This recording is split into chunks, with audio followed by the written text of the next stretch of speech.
kalusugan. Ayon sa International Diabetes Federation o IDF, 537 million ang kabuoang populasyon ng mayroong diabetes sa buong mundo. Alam niyo ba na hindi lamang matatanda ang nagkakaroon ng diabetes? Kahit anong edad, saan mang bansa o anumang uri ng komunidad na katira ay maaaring magkaroon ng diabetes.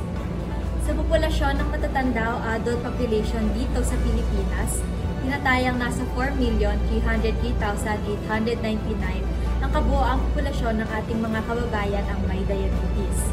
Samantalang 300,900 naman ang populasyon ng mga kabataang may type 1 diabetes. Kamakailan nga lamang nitong Marso ng taong 2023, napabalita na rin na ang diabetes ang ika-4 sa mga nangungunang sanhi ng pagkamatay dito sa ating bansa. Ano nga ba ang diabetes? Halika at sama-sama nating alamin ang iba't ibang uri nito mula sa ating mga makakapanayam na pasyente. Magandang araw, ma'am. Ano pong pangalan ninyo? Ako po si Marie. Ilang taon na po kayo? 19 years old. Ma'am Marie, ano daw po ang inyong sakit? Ngayon meron akong diabetes type 1. Ma'am, ano po ang mga sintomas na inyong naramdaman at naranasan? Ngayon kasi madalas yung pagkauhaw ko at pagkagutom. Madalas naman pag kinakain ko mga matatamis, minsan lang ako maggulay. Kapag naman sa tubig, sobra-sobra pa yung pagkauhaw ko. Ngayon, nagpunta ako sa ospital kasi ang dami kong kinakain, dami ko iniinom, ihilang ako ng ihi. Nanghihina pa rin ako tsaka namamayat. Magandang araw po sa inyong lahat.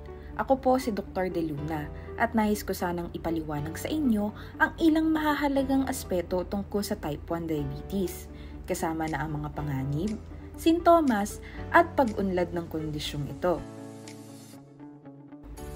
Sa type 1 diabetes, ang katawan ay hindi makapag-produce ng sapat na insulin, isang mahalagang hormone na nagbibigay daan sa atin na magamit ang glucose para ma-convert ito sa enerhiya. Ang kondisyong ito ay maaaring magkaroon ng iba't ibang sanhi, kabilang na ang genetic at autoimmune na mga kadahilanan. Kadalasang nagaganap ang type 1 diabetes sa mga bata, may pamilyar na kasaysayan ng kondisyon, o mga taong na-expose sa ilang uri ng viral na impeksyon. Sa mga nagkakaroon ng type 1 diabetes, maaari silang makaranas ng iba't ibang sintomas, tulad na rito ang madalas na pag-ihi, parating gutom, palaging uhaw, at pagkawala ng timbang. Mahalaga ang maagang pagtuklas upang maalagaan ang kalusugan at maiwasan ang komplikasyon. Naway maging gabay ang impormasyong ito sa inyong pag-aalaga sa sarili. Salamat po sa inyong pakikinig. Magandang araw po, ako po si Nurse Daniel. Ano-ano nga ba ang dapat gawin o kainin ng isang may type 1 diabetes? Ang mga pwede kainin na carbohydrates katulad ng kanin lamig o brown rice, wheat bread at oatmeal. Sa gulay naman na may sukat na 1/2, katulad ng pipino, repolyo, saluyot, kangkong, okra, at ampalaya. Lahat na nabanggit na mataas sa fiber na nakakapagpababa ng sugar. Prutas. Ang lahat ng prutas ay may nilalaman na sugar. Kaya naman ang sukat na kailangan ng kainin nito ay 1/4. Katulad ng mansanas, peras, suha, at saging. Sa saging, iwasan ng hinog at dapat isa lamang ang dapat kainin. Ang pwedeng inumin ng isang may type 1 diabetes ay tubig, upang mas epektibo na mapababa ang sugar. Mahalaga rin ang regular na pagsusuri ng blood sugar levels upang mapanatili ng maayos na kontrol sa diabetes at maiiwasan ang mga komplikasyon. Importante rin ang pagkakaroon ng isang kalendaryo para malaman kung kailan at anong oras na administer ang insulin upang maiwasan ang posibilidad na pagbibigay ng sobrang dosis. Yun lamang po, maraming salamat sa pakikinig. At iyon na nga po ang mga impormasyon ukol sa type 1 diabetes. Maraming salamat, Doc De Luna at Nurse Daniel. Dumako naman po tayo sa ikalawa. Hello po ma'am, magandang araw. Ano po ang inyong pangalan? Ang pangalan ko ay Ana. Ma'am Ana, ilang taon na po kayo? Ako ay 38 years old. Ma'am, ano daw po ang inyong sakit? Na-diagnose ako na may type 2 diabetes eh. Ma'am, ano po ang mga sintomas na inyong naramdaman at naranasan? Bago ako ma-diagnose na may type 2 diabetes, madalas ako makakaramdam ng sobrang pagkauhaw. Mahilig talaga ako minom ng tubig kaya akala ko normal lang sa akin yun. Pero ang pinaka-pagbabago na napansin ko sa akin ay yung madalas ako makaramdam ng sobrang pagkagutom. Parang kakatapos ko palang kumain, naghahanap na naman ako ng pwedeng kainin. Tapos ayun, may mga araw na minsan feeling ko sobrang pagod ako kahit wala naman ako masyadong ginawa sa maghapon. Magandang araw sa lahat, naway nasa mabuting kalagayan ng bawat isa. Ako po si Doc Cezaldo at ipapaliwanag ko kung ano at paano nagkakaroon ng type 2 diabetes ang isang tao, kasama na rito ang mga risk factors ng sakit na ito at mga sintomas na maaaring maranasan. Ano nga ba ang type 2 diabetes? Ang type 2 diabetes ay isang kondisyon na kung saan mayroong mataas na level ng blood sugar sa dugo ang isang tao. Ang pangunahing pinagkukunan ng enerhiya ay ang glucose sa dugo na nagmumula sa pagkain na kinakain ng isang individual. Sa kondisyon na ito, maaaring hindi gumagawa ng sapat na insulin o hindi maayos ang paggamit ng katawan sa insulin. Ano nga ba ang insulin? Ang insulin ay isang hormone sa katawan na nagmumula sa inyong pancreas o lapay na tumutulong sa pag-transport ng glucose sa mga cells sa ating katawan para magamit bilang enerhiya. Ang resulta nito ay hindi sapat na glucose ang pumapasok sa mga selula o cells at napakarami pa rin na glucose ang nananatili sa dugo. Ang aking susunod na babanggitin naman ay ang mga risk factors ng pagkakaroon ng type 2 diabetes. Una ay ang mga individual na edad 35 at pataas. Maaaring mangyari ang sakit na ito sa mga bata at teenager, ngunit habang tumatanda ang mga tao, tumataas ang kanilang panganib na magkaroon nito. Pangalawa, ang pagkakaroon ng family history ay isa ring risk factor kapag isa o pareho na magulang o mga kapatid ay mayroong diabetes. Ang pagkakaroon ng sobra sa timbang, pagiging obese at kulang sa exercise dahil sa pisikal na limitasyon o pagkakaroon ng sedentary lifestyle ay nagpapataas ng panganib ng pagkakaroon ng type 2 diabetes. Ngayon, pag-usapan naman natin ang mga sintomas ng kondisyon na ito. Ang sobrang pagkauhaw, pagkagutom at madalas na pag-ihi ay ilan sa mga sintomas ng type 2 diabetes. Maaari ring makaramdam ng panghihina, pakiramdam na pagod, paglabo ng paningin at pagbagal sa paggaling ng mga sugat na mayroon ng isang individual. Naway mas naging malinaw sa bawat isa ang type 2 diabetes. Maraming salamat!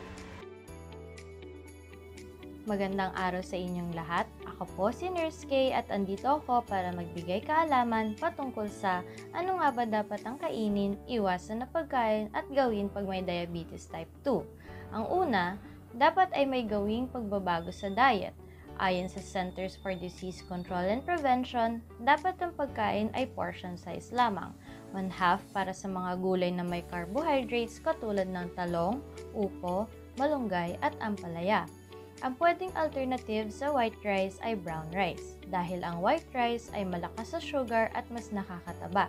Samantalang ang brown rice naman, ito ay mas masustansya, nakakatulong sa pagbaba ng blood sugar level, pati na rin sa pagbaba ng timbang.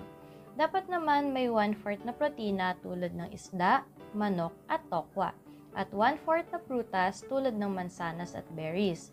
Dahil ito ay may potential na mag-reduce ng insulin resistance na nakakatulong bumaba ang blood sugar level. Tandaan na ang lahat ng prutas ay mayroong sugar, kaya dapat ito ay kainin sa portion size lamang.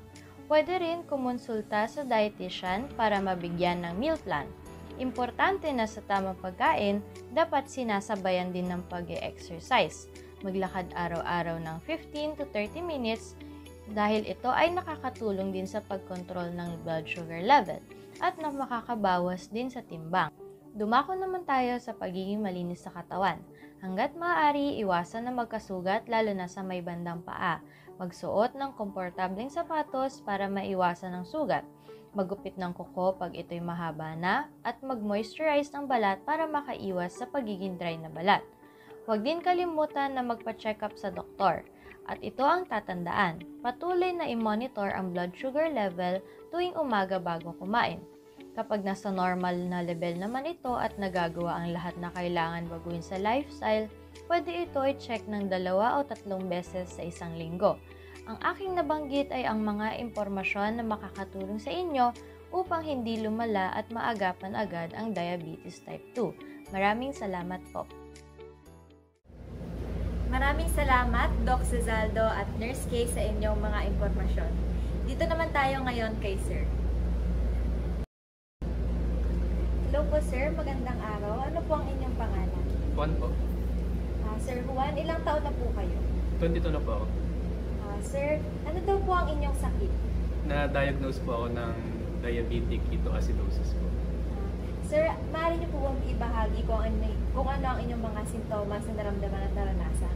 Naramdaman ko po ay pagsakit po ng tiyan, tapos napansin ko po, lagi po ako ihi po ako lagi, tapos uhaw na uhaw po ako pagkatapos.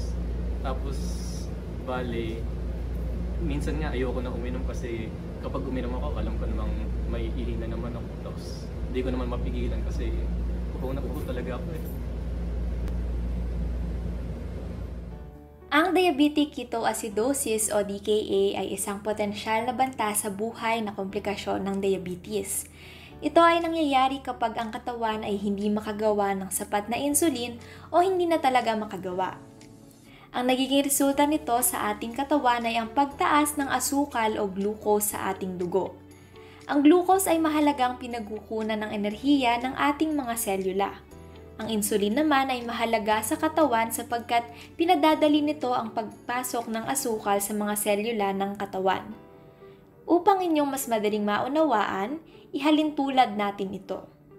Ang selula ay parang isang generator na may susi. Ang insulin naman ang susi sa generator na ito at ang asukal o glucose naman ang siyang nagsisilbing gasolina. Mahalaga ang insulin upang mabuksan ang selula at makapasok ang glucose upang makapagbigay ng enerhiya sa selula na siya namang magbibigay lakas sa buong katawan. Ngayon ay pag-usapan natin ang nangyayari sa katawan ng may DKA.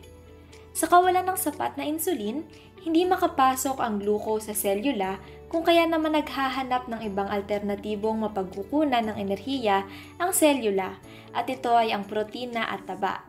Ang mga tabang ito ay nagiging ketone bodies sa atay. Subalit minsan, dumadami ang paglabas ng ketones o di kaya naman ay naiipon ito sa dugo na siyang nagiging sanhi ng pagkakaroon ng diabetic ketoacidosis o DKA. Ang kondisyong ito ay maaaring maging malubha kung hindi gagamutin. Kabilang sa mga sanhi ng DKA ay ang mga individual na may kasaysayan ng diabetes sa pamilya, hindi maayos na paggamot o kontrol sa type 1 at 2 na diabetes, ang mga nasa edad na 13 hanggang 25 anyos, at ang mga taong may mataas na resulta ng glycated hemoglobin o HbA1c. Ang mga nabanggit ay malaki ang tsansa na magkaroon nito. Ang pag-unawa sa mga salik na ito ay mahalaga para sa epektibong pamamahala ng diabetes at pag-iwas sa pagkakaroon ng DKA. Ang mga maaaring sanhi o pinagmula ng diabetes ketoacidosis o DKA. Una, sobrang taas ng insulin sa dugo at mababang level ng insulin. Pangalawa, pagkakaroon ng sakit. Ang level ng insulin sa dugo ay mahirap pangasiwaan o kontrolin sa panahon ng karamdaman dahil sa walang kakayahan uminom at kumain ng mas marami kaysa sa karaniwan. Pangatlo, hindi nakakapagturok ng insulin. Pang-apat, baradong insulin pump at pang-lima, maling dosage ng insulin. Dagdag pa rito ang mga iba pang maaaring sanhi o pinagmulan ng DKA. Una, atake sa puso o stroke. Pangalawa, physical injury tulad ng mula sa isang aksidente sa sasakyan at iba pa. Pangatlo, paggamit ng alcohol o droga. Pang-apat, ilang mga gamot gaya ng ilang diuretics o mga water pills at corticosteroids o ginagamit upang gamutin ang pamamaga sa katawan. Sa kabilang banda, narito ang mga mas matitinding sintomas kapag ang diabetes ketoacidosis o DKA ay hindi nagagamot at napapabayaan. Kinakapos sa paghinga, pagkahilo at pagsusuka, pagkapagod, sakit sa tiyan, amoy prutas na hininga, pakiramdam na nalilito, paninigas ng kalamnan o pananakit, at ang huli ay tuyong balat at bibig. Narito ang mga palatandaan na maaaring lumabas sa mga pagsusuri sa dugo at ihi. Una, mataas na sugar level sa dugo. Pangalawa, mataas na ketone level sa ihi. Mga dapat gawin ng isang taong may diabetes ketoacidosis o DKA. Una sa lahat, kailangan maging maingat sa mga kinakain. Dapat bantayan ang dami ng kinakain na may carbohydrates gaya ng prutas, gulay, kanin at tinapay upang maiwasan ang pagtaas ng blood sugar. Kailangan rin ilimit ang pagkain ng may dagdag na asukal upang maiwasan ng biglang pagtaas ng blood sugar. Mahalaga din ang pag-inom ng sapat na tubig upang maiwasan ang dehydration. Dapat tingnan ang mga paa araw-araw para sa anumang sugat, blisters, tuyong balat o kahit maliit na hiwa. Pwedeng gumamit ng lotion o moisturizers upang maiwasan ang mga komplikasyon o infeksyon dulot ng mga ito. Bukod sa aking mga nabanggit, mahalaga ang regular na pag-monitor ng blood sugar upang makatulong sa pag-manage ng sakit. Mahalaga rin ang pag-ehersisyo, pagsunod sa reseta o iniinom na gamot, at ang pagkakaroon ng regular na check-up sa doktor. Maraming salamat, Dr. Gola at Nurse Joanna sa inyong mga impormasyon. Ngayon naman ay lumipat tayo sa ating ika-4 at huling makakapanayam sa araw na ito. Magandang araw po, sir. Ano po ang inyong pangalan? Magandang araw din sa inyo po, ma'am. Ako po si Vince po. Sir, ilang taon na po kayo? 25 years old na po. Sir, ano po ang inyong naging sakit daw po? Ang sakit ko po nung huli ko pong bisita sa ospital ay hyperosmolar hyperglycemic non-ketotic syndrome po. Sir, maaari niyo po bang ibahagi ang inyong mga sintomas na naramdaman at naranasan? Noon po, pakiramdam ko po na matinding paghihilo at pakiramdam ko na masusuka ako at pakiramdam ko din na matinding pagkauhaw at matuyong bibig po. Ang diabetic hyperglycemic hyperosmolar syndrome o HHNS ay isang komplikasyon ng diabetes type 2. Ito ay dahil sa napakataas na antas ng insulin sa dugo o glucose, ngunit walang presensya ng ketones. Ano ang nangyayari sa HHNS? Sa loob ng normal na pangyayari, bumabalik sa katawan ng lahat ng glucose na dumadaan sa mga bato. Kapag umabot ang blood glucose level ng humigit kumulang 180 ml per deciliter, nagiging saturated ng glucose ang dugo at natitigil ang patuloy na reabsorption. Ilalabas naman sa ihi ang glucose na naiwan sa bato. Pinapataas nito ang saturation ng ihi, habang nagpapadala naman ng senyales sa mga bato para dagdagan ang paglabas ng tubig upang mabaliktad ang supersaturation. Dahil sa pagdami ng tubig na lumalabas, tumataas din ang glucose concentration sa dugo. Nauuwi ito sa matinding hyperglycemia o mataas na level ng asukal sa dugo. HHNS ay bunga sa mga sumusunod. Sobrang taas ng insulin sa dugo, labis na pagkauhaw o dehydration, panghihina at pagkawala ng malay. Ang HHNS ay makikita sa mga taong may diabetes type 2 na hindi makakontrol ang kanilang sakit. Ito ay maaari ring mangyari sa mga taong walang diabetes dahil sa mga sumusunod: infeksyon, ibang sakit tulad ng mga sakit sa puso o stroke, mga gamot na nagpapababa ng epekto ng insulin sa katawan, at hindi pagkontrol o pagmaintain ng gamot sa diabetes. Ang mga sintomas naman na maaaring maranasan ng isang taong may HHNS ay ang mga sumusunod: madalas na pagkauhaw at pag-inom ng tubig, panghihina, pagsusuka, pagbaba ng timbang, tuyong bibig at dila, lagnat, pagkahilo.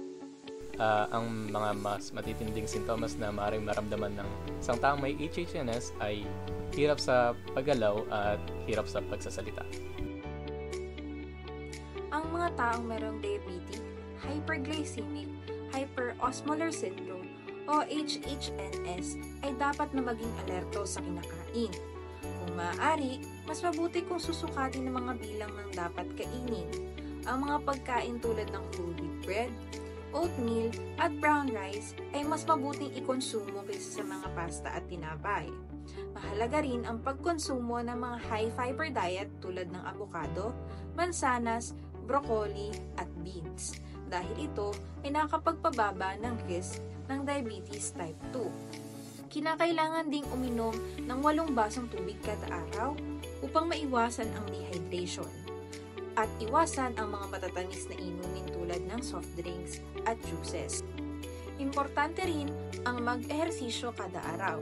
Maaaring maglakad ng 20 minuto kada araw dahil ang pag-ehersisyo ay makakatulong upang magpababa at maging normal ang blood sugar levels. Maraming salamat, Doc De La Cruz at Nurse JD Lin sa inyong mga impormasyon. At yun na nga po ang dalawang uri ng diabetes at ang dalawa pang uri ng sakit na maaaring magkaroon sa taong may diabetes sakaling hindi nila masunod ang mga mahalagang impormasyon ukol sa kanilang kondisyon. Muli nating pakatandaan mga kapatid na maaari nating makontrol ang ating sariling kalusugan sa pamamagitan ng pamumuhay na wasto at disiplinado. Panatilihing aktibo ang katawan sa pag-eehersisyo at pagkain ng tama at masustansya. At palagi nating tandaan, kalusugan ng ating tunay na kayamanan. Ako si Joanna Katrina Bergola, nag-uulat ukol sa kalusugan. Maraming